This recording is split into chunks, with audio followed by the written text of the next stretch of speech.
احتلام تو ہوگا. اگر احتلام نہ ہو، یہ چیزیں نہ ہو، تو پھر اسے مرد نہیں کہتے. آپ کو پتہ ہے کیا کہتے ہیں؟ یہ نامرد ہے، اس کی مردانگی ختم ہو گئی ہے. تو احتلام یہ بشری تقاضا ہے، ہر ایک کو ہوتا ہے. صحابہ کرام کو بھی احتلام ہوتا تھا، اہل بیت کو بھی ہوتا تھا. بلکہ میں ایک حدیث آپ کو سنا دوں، اللہ کلمات صحیح استعمال کرنے کی مجھے اور آپ کو توفیق دے. بخاری کی حدیث ہے.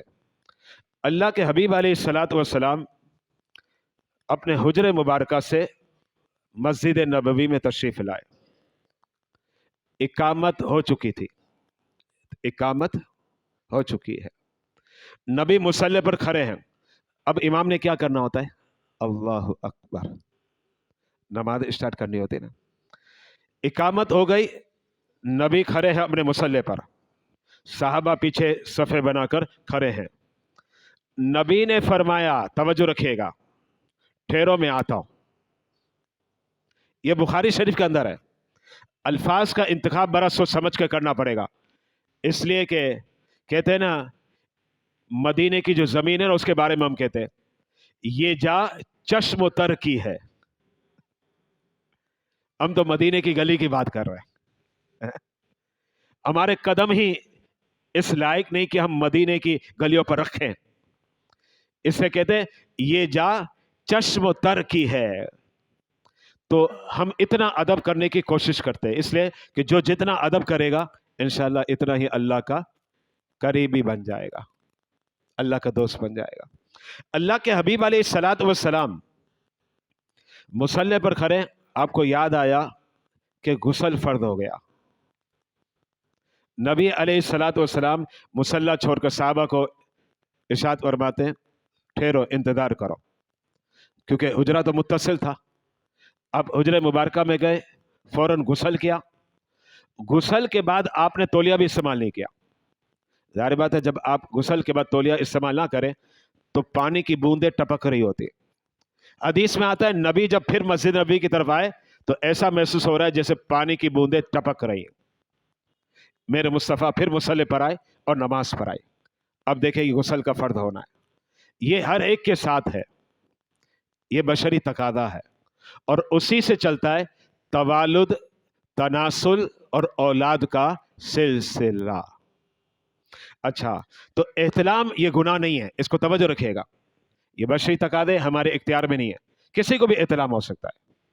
یہی وجہ ہے کہ احتلام سے روزہ نہیں ٹوٹتا. توجہ رکھیے گا، احتلام سے روزہ نہیں ٹوٹتا، لیکن مزنی اپنے ہاتھ سے پانی نکالنے سے روزہ ٹوٹ جاتا ہے، کیونکہ وہ حرام ہے اور یہ گناہ نہیں ہے. اگر احتلام ہو گیا تو اب اس صورت میں غسل فرض ہو جائے گا، غسل کرنا پڑے گا. عبارت سنیے، احتلام یعنی بدخوابی کی وجہ سے منی کا نکل جانا. اب آگے مزید بات واضح کر رہا ہوں.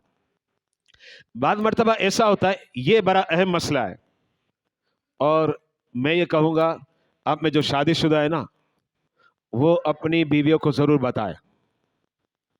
جو اب میں مسئلہ بتا رہا ہوں اپنی بیویوں کو بتائے. اور آپ کی بیویوں کا کام ہے کہ اپنی بچیوں کو بتائے، بیٹیوں کو، کیونکہ ظاہر بات ہے ماں اور بیٹیاں یہ باتیں کر لیتی ہے، بیٹی اور باپ یہ باتیں نہیں کرتا، یہ اچھا نہیں لگتا، یہ ذہن میں رکھیے گا. اب وہ میں کیا بتانے لگا وہ سنیے گا. وہ مسئلہ یہ ہے کہ آپ کو کچھ بھی یاد نہیں، خواب یاد ہی نہیں ہے. اب بیدار ہوئے، بیدار ہونے کے بعد آپ نے جو شرمگاہ کی سائڈ کا جو کپڑا ہے، شلوار کا، تہبند کا، لنگی کا اگلا جو حصہ ہے، آپ نے دیکھا اس پر وہی رطوبت جسے منی کہتے ہیں وہ کپڑے پر لگی ہوئی ہے، یا آپ کے جسم کے شرمگاہ کے آس پاس لگی ہوئی ہے. اب آپ سوچ رہے ہوں گے یار یہ کیسے لگ گیا، مجھے تو کچھ یاد ہی نہیں آ رہا. اس صورت میں بھی غسل فرض ہو جائے گا.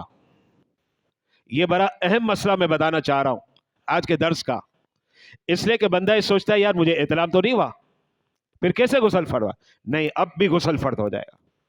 اور یہی معاملہ خواتین کا بھی ہے کہ اگر وہ اپنے کپڑے پر دیکھے دبا یا اپنے جسم پر دیکھے، انہیں کچھ بھی یاد نہیں ہے، تو غسل فرض ہو جائے گا۔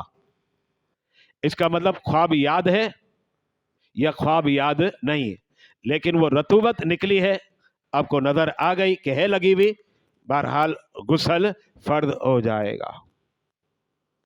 اب اس کے بعد یہ نوٹ والی عبارت آپ سنیے گا، اسکرین پر آپ ملاحظہ کر رہے ہیں۔ اگر خواب یاد نہیں لیکن بیدار ہونے پر اپنے کپڑے یا بدن پر منی کا دبا پاتا ہے تو اب بھی غسل فرض ہو جائے گا۔ یہ مسئلہ میں نے کلیئر کر دیا۔ اب اس کے بعد ایک اور مسئلہ، میں نے آپ کو کہا کہ آج مسائل تھوڑے شرم و حیا کے حوالے سے، لیکن میں یہ کہوں گا سیکھنا فرض ہے۔ یا کسی عالم سے سیکھو، کسی مدرس سے سیکھو، یا پھر کتاب سے سیکھو، سیکھنا تو پڑے گا۔ اور ایسی چیزیں ہیں کہ بہرحال ہر ایک کا اس سے تعلق ہے، وابستگی ہوتی ہے۔ ہاں جو ناجائز سنتے ہیں، اللہ ہماری حفاظت کرے، اللہ ہمیں بچائے، مجھے بچائے، آپ کو بچائے، اور خاص ہماری نسل کو بچائے۔ کاش ہماری نسل میرے نبی کی سچی غلام بن جائے، آمین۔ اب اگلا مسئلہ سنیے گا،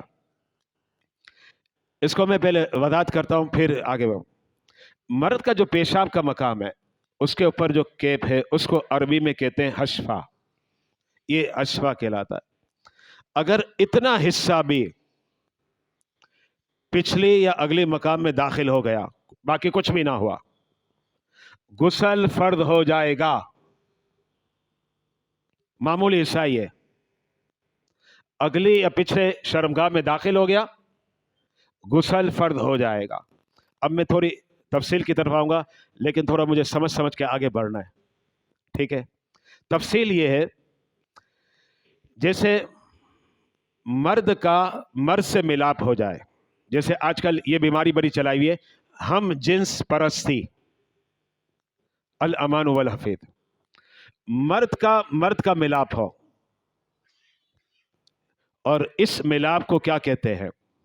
لواطت، اغلام بازی، یہ اسلام کے اندر حرام ہے۔ دیکھیں یہ بیماری بھی اب پھیلائی جا رہی، خاص طور پر نوجوان نسلوں میں، کہ مرد سے ملے۔ کیسے ملے اس کی وضاحت میں ابھی کر چکا، بار بار میں وہ لفظ دہرانا نہیں چاہتا۔ اس کو کہتے ہیں اغلام بازی، اس کو کہا جاتا ہے لواطت، یہ بد فعلی ہے، حرام ہے، حرام ہے، حرام ہے۔ یہاں میں ایک بات پیش کرنا چاہ رہا ہوں، تھوڑا آگے کی طرف آنا چاہ رہا ہوں۔ آپ نے بڑے عظیم پیغمبر حضرت لوط علیہ السلام کا نام سنا ہے، بڑے عظیم پیغمبر ہے۔ لوط علیہ السلام تبلیغ فرما رہے تھے 5 بستیوں میں۔ ان کا علاقہ بڑا چھوٹا تھا، بڑا علاقہ نہیں ہے، چھوٹا علاقہ تھا۔ رب نے فرمایا کہ آپ ان کے درمیان تبلیغ کریں۔ یہ ٹوٹل 5 بستیاں تھیں۔ لوط علیہ السلام اس بستی کو بار بار تبلیغ کرتے، گناہوں سے بعد آ جاؤ، گناہوں سے بعد آ جاؤ۔ یہ قوم کس بیماری میں مبتلا تھی؟ اغلام بازی میں، مرد کا مرد سے ملاپ، معاذ اللہ ثم معاذ اللہ، الامان والحفیظ، جس کو لواطت کہتے، اغلام بازی کہتے۔ اب کیا ہوا کہ یہ قوم اس بیماری میں مبتلا ہوئی، اس بنا پر اللہ نے حضرت جبریل کو بھیجا حضرت لوط علیہ السلام کے پاس، اور بھی فرشتے تھے۔ رات کا وقت تھا، یہ قرآن کے اندر ہے، رات کا وقت ہے۔ حضرت جبریل علیہ السلام نے لوط علیہ السلام سے عرض کی، اے اللہ کے نبی مقدس، آپ ان بستیوں کو چھوڑ کے چلے جائیں، آپ بھی جائیں اور جو آپ کے ساتھ ہیں ان کو بھی لے جائیں۔ حضرت لوط علیہ السلام نے پوچھا کیوں؟ کہا رب ان پر عذاب بھیجنے والا ہے، بستیاں تباہ کر دے گا رب، آپ چلے جائیں۔ لوط علیہ السلام اپنے گھر کے کچھ افراد اور باہر کے کچھ لوگ تھے جنہوں نے اتباع کی، ان کو لے کر ان بستیوں سے باہر چلے گئے۔ حضرت سیدنا جبریل علیہ السلام نے کیا کیا پتہ ہے آپ کو؟